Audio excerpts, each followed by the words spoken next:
नमस्कार दोस्तों, आप सभी का एक बार फिर से स्वागत है। मेरा नाम अशोक कुमार है और अपने साथ मिलकर डिस्कस कर रहे हैं भारत की राज्य व्यवस्था। तो अपने पिछली क्लास के अंदर बात कर रहे थे भारत के राष्ट्रपति के बारे में और आपने ये देखा था कि भारत का राष्ट्रपति जो होता है उसका चुनाव कैसे किया जाता है, उसको पद से कैसे हटाया जाता है, उसके लिए योग्यताएं क्या होती है, इन सभी मुद्दों के ऊपर अपने चर्चा की थी। अब अपने देखेंगे राष्ट्रपति की शक्तियां इत्यादि के बारे में कि राष्ट्रपति के पास कौन सी शक्तियां होती है। जब अपने राष्ट्रपति के पद से परिचित हो चुके हैं कि राष्ट्रपति कौन होता है, कैसे चुना जाता है, कैसे हटाया जाता है, तो अब अपने देखते हैं कि उसके पास शक्तियां कौन सी होती है। जहां तक राष्ट्रपति की शक्तियों की बात है, जैसे जैसे अपना भाग आगे चलेगा, जब अपनी विधायिका के बारे में पढ़ेंगे, जब अपनी कार्यपालिका के बारे में पढ़ेंगे या मंत्रिमंडल के बारे में पढ़ेंगे, वैसे वैसे जो शक्तियों वाला भाग है वो क्लियर होता जाएगा। तो यहाँ पर उनका वर्णन नहीं किया जाएगा, केवल और केवल जो है उनका एक संक्षिप्त संक्षिप्त रूप आपको बताया जाएगा।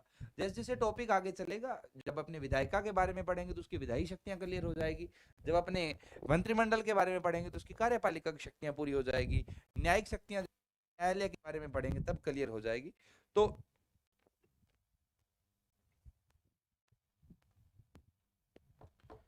अब अपने देखते हैं राष्ट्रपति की शक्तियां। ठीक है, राष्ट्रपति की शक्तियां। तो वैसे तो देखो, जैसा कि मैंने कहा कि यहाँ पर शक्तियों का वर्णन कर पाना और शक्तियों को समझ पाना इस स्थिति के अंदर ज्यादा औचित्यपूर्ण नहीं है जब तक अपने को बाकी टॉपिक नहीं आता है, परंतु एक लिस्ट बना लेनी जरूरी है। तो राष्ट्रपति की जो शक्तियां होती है उसको उसकी प्रकृति के आधार पर अलग अलग भागों में बांटा जाता है। जैसे एक उसकी होती है कार्यकारी शक्तियां, कार्यकारी शक्तियां। एक होता है उसकी विधायी शक्तियां, विधायी शक्तियां। एक होता है उसकी न्यायिक शक्ति, एक उसकी होता है वित्तीय शक्ति,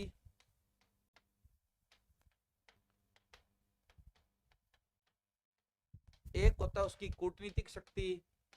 ये जो वर्गीकरण है ये अपने बदल भी सकते हैं। संविधान के अंदर ऐसा कोई वर्गीकरण किया नहीं गया है, ये जो किताब के लेखक है उनके द्वारा किया गया वर्गीकरण है। वैसे सैन्य शक्ति,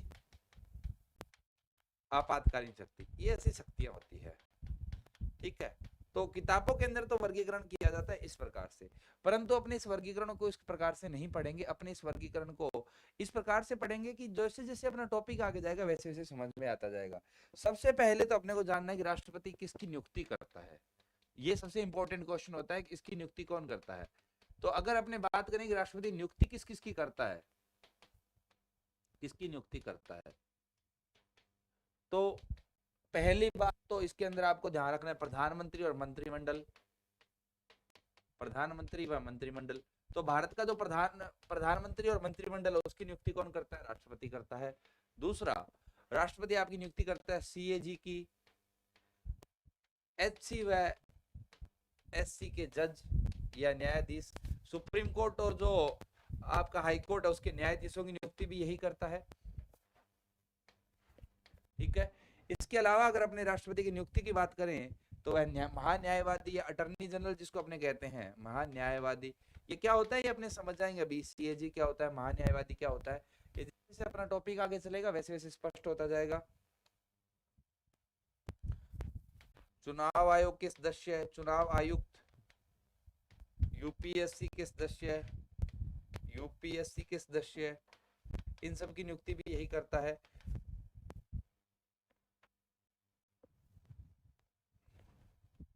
राज्य के राज्यपाल, राज्यपाल, भारत का वित्त आयोग, इन सब की नियुक्ति यही करता है। ठीक है, इसके अलावा जैसे कई संस्थाएं होती है, जैसे केंद्रीय सतर्कता आयुक्त हुआ, केंद्रीय या अपने जिसको राष्ट्रीय मानवाधिकार आयोग कहते हैं, केंद्रीय सूचना आयोग हुआ, इन सब की नियुक्ति भी राष्ट्रपति करता है, परंतु उसको नियुक्ति की शक्ति में नहीं रखा जाकर वो उसकी कार्यपालिका की शक्तियां हैं। ठीक है, दूसरी बात, अनुच्छेद 54 अपने को एक बात बताता है कि भारत की कार्यपालिका शक्तियां शक्तियां राष्ट्रपति के राष्ट्रपति में निहित है, राष्ट्रपति में निहित है। मतलब भारत की जो कार्यपालिका या भारत की सरकार जो है उसकी शक्ति का स्रोत क्या है? राष्ट्रपति है, एक प्रकार से ऐसा कहा जाए। या भारत के अंदर जो भी काम किए जाते हैं वो राष्ट्रपति के नाम के अधीन ही किए जाते हैं, कि भारत के राष्ट्रपति ने ये आदेश दिया इसलिए मैं कर रहा हूं। तो चाहे वो सरकार है तो वह सरकार भी राष्ट्रपति के प्रतिनिधि के तौर पर कार्य कर रही है। संविधान ने तो कार्य करने की इजाजत किसको दी है? राष्ट्रपति को दी है, ठीक है। परंतु राष्ट्रपति खुद कुछ नहीं करता है। दूसरी बात, अगर राष्ट्रपति के पास इतनी शक्तियां हैं तो क्या राष्ट्रपति कुछ भी कर सकता है? तो अपने जब मंत्रिमंडल पढ़ेंगे तब अपने समझ जाएंगे कि राष्ट्रपति ये जो जितनी भी शक्तियां होता है, इन सब शक्तियों का प्रयोग अपनी इच्छा से नहीं करता है कभी भी। राष्ट्रपति इन सभी शक्तियों का प्रयोग जो है वह मंत्रिमंडल की सलाह से करता है। इसके बारे में अपने विस्तृत चर्चा जब मंत्रिमंडल के बारे में बात करेंगे तब देखेंगे। वैसे अगर उसकी विधायी शक्तियों की बात करें तो संसद के स्तर को बुलाना उसके हाथ में होता है, संसद के स्तर को स्थगन करना उसके हाथ में होता है। स्थगन नहीं होता है, वो प्रोरोगेशन होता है। टाइप डिफरेंस अपने देखेंगे। वो अध्यादेश जारी कर सकता है, वह ज्वाइंट सीटिंग या संयुक्त अधिवेशन बुला सकता है। ये सारी बातें मैं यहाँ पर स्पष्ट इसलिए नहीं कर रहा हूँ, मैं इस टॉपिक को यहाँ पर जानबूझकर छोटा कर रहा हूँ क्योंकि यहाँ पर केवल लिखा जा सकता है, नोट्स बनाए जा सकते हैं, परंतु उनको समझा नहीं जा सकता। इसलिए ज्यादा अच्छा ये होगा कि जैसे जैसे अपने टॉपिक, क्योंकि जब अपने संसद पढ़ेंगे तो तब मैं आपको ये बताऊंगा कि संसद के स्तर राष्ट्रपति बुलाता है, तो आप वहां से इस आपका जो ये जो नोट्स है इसके अंदर कॉपी कर सकते हैं कि संसद के स्तर बुलाने की शक्ति किसके पास है? राष्ट्रपति के पास है। तो उसकी एक विधायी शक्ति होगी। वैसे ही भारत के अंदर बजट प्रस्तुत करने का अधिकार या उत्तरदायित्व भी राष्ट्रपति का होता है। भारत के अंदर बजट या कोई भी धन विधेयक होता है वो राष्ट्रपति की इच्छा के बिना नहीं लाया जा सकता। ये सारी बातें, अब अगर मैं आपको ये कहूं कि भारत के अंदर कोई भी धन विधेयक राष्ट्रपति की इच्छा के बिना नहीं आ सकता, तो आपको पहले ये समझना पड़ेगा कि धन विधेयक क्या होता है, वो यहाँ पर स्पष्ट नहीं किया जा सकता। तो ये जो शक्तियां हैं राष्ट्रपति की, ये सारी शक्तियां जो हैं वह अपने धीरे धीरे जैसे टॉपिक चलेगा वह अपने पढ़ते चले जाएंगे, चाहे वो उसकी विधायी शक्तियां हैं। परंतु यहाँ अपनी कूटनीतिक शक्तियां जान लेते हैं कि अन्य देशों में भारत के राजनीतिक, अन्य देशों में भारत के राजदूत की नियुक्ति राष्ट्रपति करता है, क्योंकि भारत का मालिक कौन है? राष्ट्रपति करता है। क्योंकि भारत का मालिक कौन है? भारत का मालिक है, करता है, भारत का मालिक है राष्ट्रपति। तो अब अगर वह मालिक है तो वही डिसाइड करेगा कि उसको किस देश के साथ संबंध रखने हैं, किस देश के साथ संबंध नहीं रखने हैं। उस संबंधों को बनाए रखने के लिए वह किस व्यक्ति को वहां पर भेजता है, किस व्यक्ति को नहीं भेजता है, ये किसके हाथ में होता है? राष्ट्रपति के हाथ में होता है। परंतु जैसा कि मैंने कहा था कि राष्ट्रपति के पास शक्तियां संविधान ने दी है, परंतु वास्तव में शक्ति उसके पास नहीं है। वास्तव में शक्ति जो है वो मंत्रिमंडल और प्रधानमंत्री के पास होती है, क्योंकि जो राष्ट्रपति होता है वह भी स्वयं निर्णय नहीं लेता है, उसके पास दिमाग नहीं होता है, वह अपना दिमाग प्रयोग में नहीं लेता है। उसको तो जैसा मंत्रिमंडल और प्रधानमंत्री कहेगा वैसा वो कर देता है। तो इसको ऐसे बोला जाए कि कंधा राष्ट्रपति का होता है, गोली सरकार के द्वारा चलाई जाती है। चाहे किसी कोई भी निर्णय हो, केंद्र सरकार का जो भी निर्णय कहा ऐसे ही जाएगा कि राष्ट्रपति ने ये कर दिया। राष्ट्रपति ने कुछ नहीं किया, किया सरकार ने है। राष्ट्रपति ने केवल साइन किए हैं, अंतिम हस्ताक्षर राष्ट्रपति के होते हैं।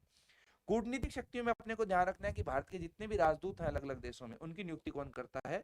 राष्ट्रपति करता है। इसके साथ साथ अन्य देशों के राजदूतों को भी, अन्य देशों के भारत में राजदूतों को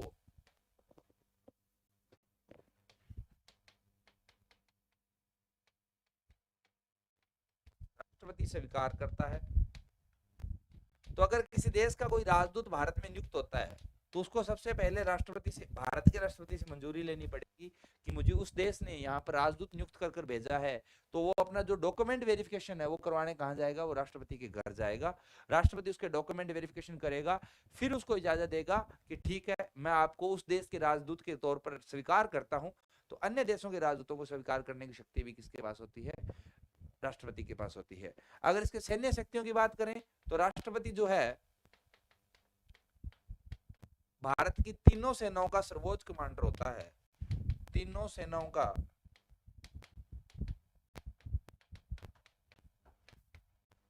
सर्वोच्च कमांडर होता है।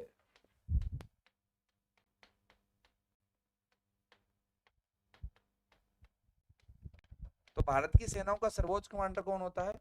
भारत की सेनाओं का सर्वोच्च कमांडर होता है भारत का राष्ट्रपति। ठीक है। तो भारत की सेनाएं जो होती है वो सरकार के अधीन नहीं होती है, वैसे वो भारत के राष्ट्रपति के अधीन होती है, क्योंकि सेना एक ऐसी चीज है जो गैर राजनीतिक होती है और राष्ट्रपति एक गैर राजनीतिक व्यक्ति होता है, किसी राजनीति से प्रेरित व्यक्ति नहीं माना जाता है। इसके अलावा जो विधायी शक्तियां वगैरह है वो तो अपने पढ़ लेंगे। जो अपने को कुछ पॉइंट जो बाद में कहीं आगे नहीं आएंगे वो मैं केवल यहाँ पर बता रहा हूँ। जो पॉइंट आगे आएंगे उनको आगे ही पढ़ा जाएगा, तभी कंसेप्ट समझ में आएगा, अन्यथा कंसेप्ट समझ में नहीं आएगा। हाँ, जहां तक इसकी शक्तियों की लिस्ट है वो आप जब अपना ये संघ पूरा खत्म हो जाए, मतलब कार्यपालिका, विधायिका और न्यायपालिका और राज्य खत्म हो जाए, उसके बाद आप एक लिस्ट बनाओगे तो वो लिस्ट बहुत अच्छे से समझकर बना पाओगे, और वो लिस्ट जो है वो ज्यादा तर्क संगत, युक्ति संगत होगी। इसके अलावा केंद्रीय विश्वविद्यालयों के केंद्रीय विश्वविद्यालय का कुलपति राष्ट्रपति होता है। तो जो केंद्रीय विश्वविद्यालय उनका कुलपति कौन होता है? राष्ट्रपति होता है। राष्ट्रपति होता है।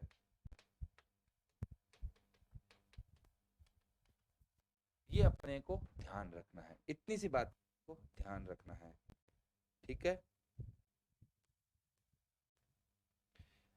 इसकी जो मुख्य शक्तियां मानी जाती है वो मानी जाती है, इसकी विटो शक्तियां वगैरह तो अपने तब पढ़ेंगे जब अपने भारत में कानून बनाने की प्रक्रिया पढ़ेंगे, अध्यादेश जारी करने की शक्ति भी अपने तब पढ़ेंगे। इसकी जो मुख्य शक्तियां मानी जाती है वो मानी जाती है समाधान की शक्ति। समाधान की शक्ति,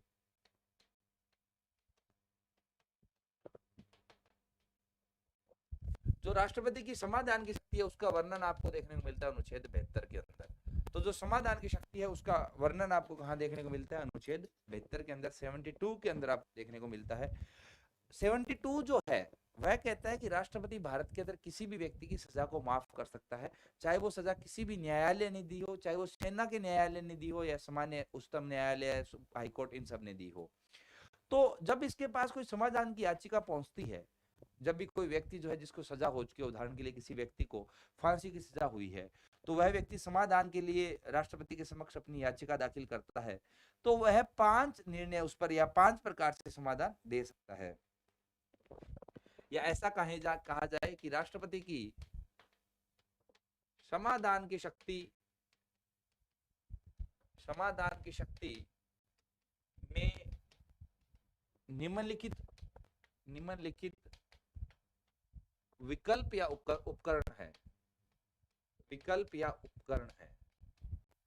तो वह समाधान कैसे कैसे करता है? तो समाधान की याचिका जब उसके पास आती है तो एक विकल्प तो होता है क्षमा करना, क्षमा ही, पार्डन।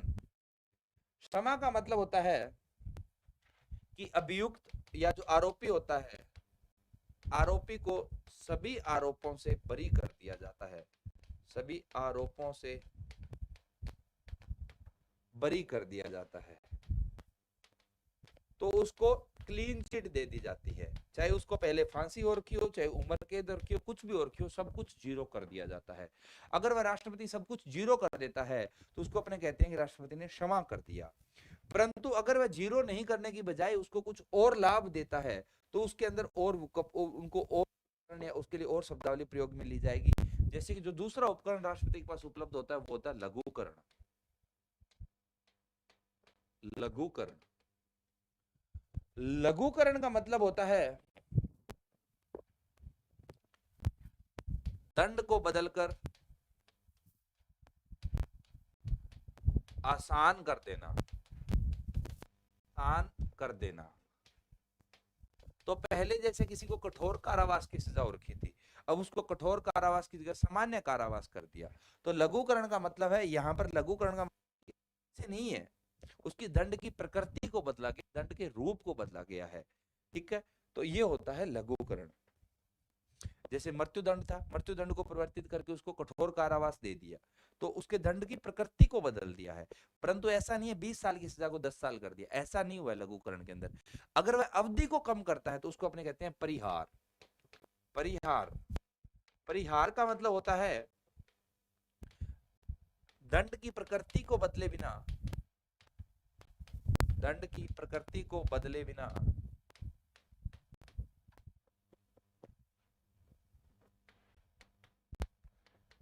दंड की अवधि को कम करना। तो वो पहले अगर कठोर कारावास था तो वो कठोर कारावास ही रहेगा, परंतु अब अगर उसको पहले 10 साल थी तो अब उसको 5 साल की सजा होगी। ये हो गया लघु परिहार। वैसे ही होता है विराम। विराम, विराम का मतलब होता है किसी विशेष परिस्थिति के कारण, किसी विशेष परिस्थिति के कारण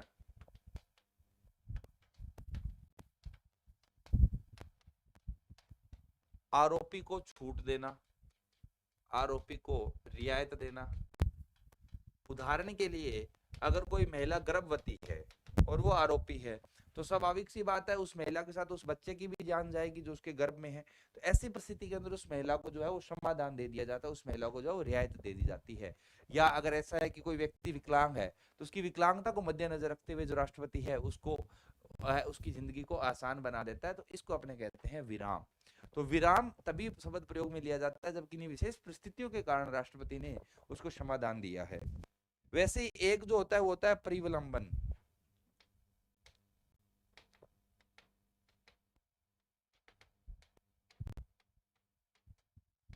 परिविलंबन का मतलब होता है दंड को बदले बिना दंड के क्रियान्वयन को स्थगित कर देना या टाल देना। मतलब कि आपको फांसी तो होगी, परंतु उदाहरण के लिए कोर्ट ने कहा था कि अगले महीने की 1 तारीख को आपको फांसी पर टांगा जाएगा। राष्ट्रपति ने कहा कि फांसी तो होगी, फांसी माफ नहीं कर रहा हूं, परंतु मैं आपको यह कहता हूं कि आपकी जो फांसी है वो अगले महीने की 1 तारीख के बजाय उससे अगले महीने की 1 तारीख को होगी। तो प्रविलंबन का मतलब होता है कि आपने दंड को स्थगित कर दिया, दंड कम नहीं किया है। तो ये 5 तरीके होते हैं। अब क्या राष्ट्रपति के पास जब कोई याचिका जाती है तो क्या वह अपने दिमाग से निर्णय लेता है? ऐसा नहीं है। तो अपने को ध्यान रखना है कि राष्ट्रपति समाधान की शक्ति का प्रयोग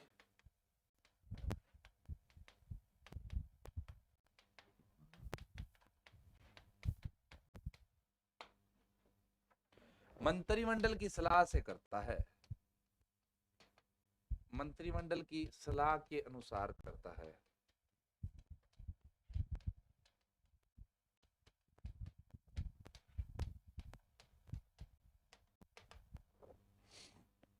तो राष्ट्रपति दिमाग से समाधान की शक्ति का प्रयोग नहीं करता है।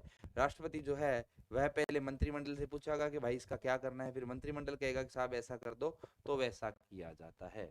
इस तरीके से राष्ट्रपति अपनी समाधान की शक्ति का प्रयोग करता है। ये राष्ट्रपति की शक्तियां होती है। एक बार फिर मैं वापस स्पष्ट कर देना चाहता हूं कि जो उसकी विधायी शक्तियां हैं, जो उसकी कार्यपालिका शक्तियां हैं, उन सब के बारे में आपको केवल यहाँ पर तो मैंने 2 ही चीजें बताई है कि वह नियुक्ति किस किस की करता है और उसकी समाधान की शक्ति क्या होती है, क्योंकि इन चीजों के बारे में अपने को आगे पढ़ने को नहीं मिलेगा। बाकी सभी चीजों के बारे में अपने जैसे जैसे टॉपिक आएगा वैसे वैसे अपने पढ़ते चले जाएंगे। तब मैं आपको यह स्पष्ट भी कर दूंगा कि ये राष्ट्रपति की एक शक्ति होती है। तो अगर आप चाहें तो उस ये जो पेज है आपके नोट्स का, इसको खाली रख सकते हैं, तो जैसे जैसे आपके पॉइंट्स आते जाएंगे वैसे वैसे आप ऐड कर सकते हैं। ये कहानी है भारत के राष्ट्रपति पद की, ठीक है, जो कि भारत का सर्वोच्च नागरिक भी होता है, भारत का प्रथम नागरिक होता है। राष्ट्रपति जो है वो भारत का प्रथम नागरिक होता है। इसलिए जब भी जनगणना की शुरुआत की जाती है तो सबसे पहले जनगणना में किसका नाम लिखा जाता है? इसका नाम लिखा जाता है। तथा उसकी पत्नी तथा उसकी पत्नी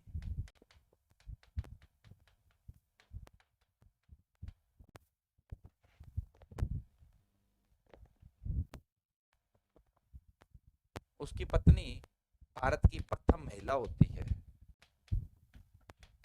भारत की प्रथम महिला होती है। तो प्रथम पुरुष और प्रथम महिला यही दंपत्य होता है। तो अगर महिला राष्ट्रपति है तो उसका पति भारत का प्रथम पुरुष हो जाएगा और वो खुद प्रथम नागरिक हो जाएगी। और अगर पुरुष राष्ट्रपति है तो वो खुद प्रथम नागरिक हो जाएगा और उसकी पत्नी जो होगी, वाइफ जो होगी, वह भारत की पहली महिला हो जाएगी, प्रथम महिला हो जाएगी। ये कहानी है भारत के राष्ट्रपति की। इसी के साथ अपना राष्ट्रपति समाप्त होता है। अगली क्लास में अपने पढ़ेंगे भारत के उपराष्ट्रपति के बारे में। तब तक के लिए धन्यवाद। देखते रहिए। Have a good day. Thank you. Keep watching.